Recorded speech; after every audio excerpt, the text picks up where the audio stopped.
अस्सलाम वालेकुम नाज़रीन, आप देख रहे हैं अच्छा टीवी लाइव और मैं हूं आपका मेज़बान मलिक फ़हाद। नाज़रीन, आज लम्हा ब लम्हा की तमाम खबरें आपको दे रहे थे। इस वक्त मेरे साथ मौजूद हैं सदीक जान साहब, जिन्होंने तमाम मामलात जो हैं कचहरी के अंदरून कमरा के अंदर वो तमाम मामलात जो हैं बहुत करीब से देखे हैं। इनसे जानते हैं। आज हमारे पास वक्त कम है, जल्दी से ज़्यादा वीडियो को शेयर करें, लाइक कॉमेंट करें ताकि ज़्यादा से ज़्यादा लोगों तक इनका मैसेज जो है वो पहुँच सके। जनाब, आपने सारे मामलात बहुत करीब से देखे हैं। अगर मैं आज आपसे गिरफ्तारी के हवाले से जो फैसला जज साहब ने सुनाया, इन तमाम चीज़ों का आपका एक हवाला मतन आपसे पूछूं तो आप क्या कहेंगे?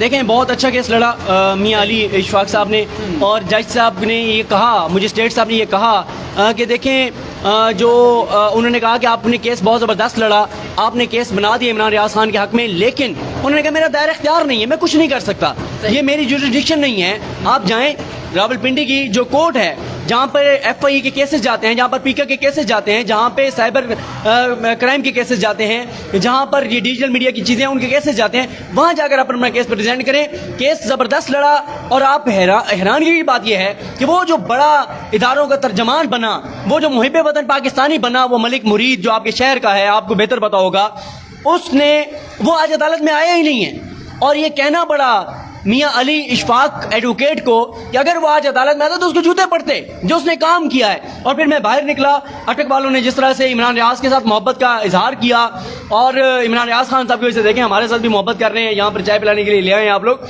तो बात यह है कि एक तो FIR यहाँ पर थाने में दर्ज नहीं हो सकती थी।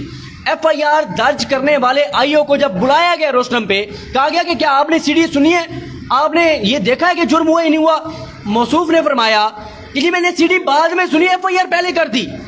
तो जज साहब को कहना पड़ा कि जब कोई कत्ल होता है और FIR के लिए पहले आप ये तो देखते हैं कि कत्ल हुआ कि नहीं हुआ। आपने पहले FIR दर्ज की, फिर आपने CD सुनी। अच्छा चलिए, सुन लिया आपने, CD में क्या था, इमरान रियाज ने क्या इदारों के ऊपर हमला किया है, चुप, कोई जवाब नहीं। फिर पूछा, कोई जवाब नहीं। पतली गली से निकल गए, पीछे हो गए। सरकारी वकील कहते जी मुझसे बात करें। 5 बार सरकारी वकील से पूछा गया कि जो आपने FIR की, जो FIR के ऊपर मतन है, कोई सबूत तो बताएं, सबूत तो दिखाएं। कोई सबूत नहीं है। ये जो इस वक्त जबर का निज़ाम है, जो जुल्म का निज़ाम है, जो इस मुल्क के अंदर फाशिज्म है, जो इस मुल्क के अंदर किया जा रहा है, ये करने वालों को बहुत अरसा तंग करता रहेगा और बहुत अरसा ये चीज़ उनका पीछा करती रहेगी। अच्छा, मुझे ये बताएं, अब आप क्या समझते हैं जो PTI के कारकुन हैं उनका लायामल अब क्या होगा आगे, उन्हें क्या करना चाहिए, कोई तजवीज़ देना चाहते हैं या उनका क्या अमल? देखिए, ये PTI के कारकुनान का मसला नहीं है, ये सबसे पहले मसला है मीडिया का, ये आज़ादी इज़हार राय का मसला है, ये सहाफ़ियों का मसला है, सबसे पहला उनका है। उसके बाद जो दूसरा है वो है पाकिस्तान के अवाम का, पाकिस्तान के शहरियों का, और पाकिस्तान के शहरी आए हैं जैसे अभी अदालत के बाहर आए, दूसरा उनका है। और फिर अदालतों को देखना चाहिए, इदारों को देखना चाहिए, जो ये करार है उनको देखना चाहिए। इस हुकूमत से तो हमें कोई वो नहीं है। ये हुकूमत वो हुकूमत है जिन्होंने मॉडल टाउन में 14 लोगों को शहीद किया, एक खातून को जबड़ों में गोलियां मार के शहीद किया, तो वो हुकूमत है। इनका तो सारों को पता है। इदारों को देखना चाहिए, जो ये करार है उनको देखना चाहिए। पाकिस्तान को कहाँ लेके जाना चाहते हैं, अब क्या करना चाहते हैं पाकिस्तान के साथ, उनको ये बात देखनी चाहिए। सही। अच्छा, अब मुझे अगर आप मैं आपसे पूछूं कि बजाते खुद आप इसके लिए इतना वो जो है आवाज़ उठा रहे हैं, तो आप लोग खुद इसकी चीज़ के महसूस नहीं है कि भाई आप पे भी ज़ाहिर बात है, आपको भी आते तो रहते होंगे थ्रेट्स वगैरह या प्रॉब्लम? यार, बात थ्रेट्स की नहीं है। देखें, चुप कर भी जाएंगे तो डर भी जाएंगे, कब तक? देखें, बात यह है कि हज़रत खालिद बिन वलीद ने कहा था कि जब तक ज़िंदगी लिखी हो ना, तो मौत ज़िंदगी की हिफाजत करती है, और जब मौत का वक्त आ जाए ना, तो ज़िंदगी जाके और मौत को गले लगा लेती है। तो बात यह है कि इन चीज़ों से कोई फ़र्क नहीं पड़ता।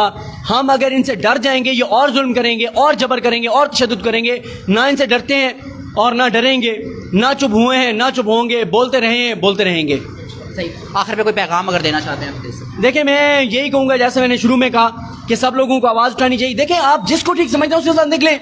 आप समझते हैं कि मौजूदा हुकूमत ठीक है, उनके लिए निकलें। आप समझते हैं इमरान खान ठीक है, उसके लिए निकलें। लेकिन वो जैसे इमरान खान साहब कहते भी हैं ना कि न्यूट्रल ना रहें, एक जगह पे खड़े हों। कहीं कि मियां नवाज शरीफ ठीक है, कहीं कि हमें उसका मॉडल पसंद है, कहीं कि वो तरक्की लाएगा, कहीं कि वो मुल्क को आगे लेके जाएगा, उसके साथ खड़े हो जाएं। या आप समझते हैं इमरान खान ठीक है, उसके साथ खड़े हो जाएं। जिसको समझते हैं ठीक है, उसके साथ खड़े हो जाएं। सही। अच्छा, अगर मैं आपसे एक ज़ाती तौर पे अगर पूछूं, इमरान खान साहब की हुकूमत में क्या आप समझते हैं उनसे भी कोई उनकी जो टीम है या उनके जो जिन कारकुन थे उनसे भी कोई ऐसी गलतियां सरजद हुई हैं जिसकी वजह से ये जो है? देखिए, मैं उनकी 12, 14, 15 गलतियां गिनवा सकता हूँ, लेकिन गलतियां करने का ये मकसद नहीं कि आप इस तरह से रिजीम चेंज करके अमेरिका के कहने पे और उन चोरों, डाकुओं, लुटेरों, मुजरिमों को, इश्तारियों, मफरूरों, फरारियों को जो है वो आप मुसल्लत कर दें। ये जो है वो कोई तरीका नहीं है। तो आप इलेक्शन करवाते, अवाम उनको वोट देती, आप उनको ले आते। जिस चोर दरवाजे से आप उनको लाए हैं, जिस तरह से आप उनको लाए हैं, जिनको लोगों को कॉल्स करके आपने तोड़ा है, ये चीज नाकाबिल बर्दाश्त है। सही नाजरीन, इनसे आपकी इनकी बाहम गुफ्तगू आप लोगों ने सुनी नाजरीन।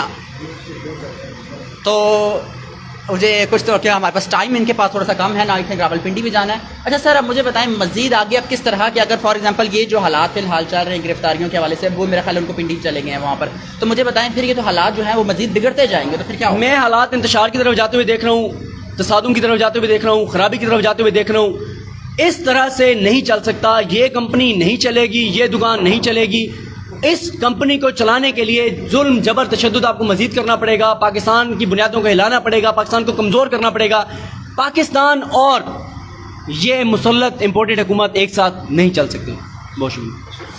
तो नाज़रीन, आप लोगों ने इनकी महम गुफ्तगू सुनी। मुझे अपने जीने का हक चाहिए, वो ज़मीन चाहिए जिस पे मेरा कदम टिक सके, और सर पे कुशादा फलक चाहिए, मुझ पे अपने जीने का हक चाहिए। इसी तरह के तासुरात जो हैं PTI के कारकुन और जितने भी लोग वहाँ पर जमा थे इसी तरह के तासुरात रखते हैं। अट्टा TV से अपने मेज़बान मलिक फ़ाहद को दीजिए इजाज़त। ज़िंदगी ने वफा की तो फिर आप लोगों से मिलेंगे, तब तक के लिए अल्लाह हाफ़िज़। बहुत शुक्रिया।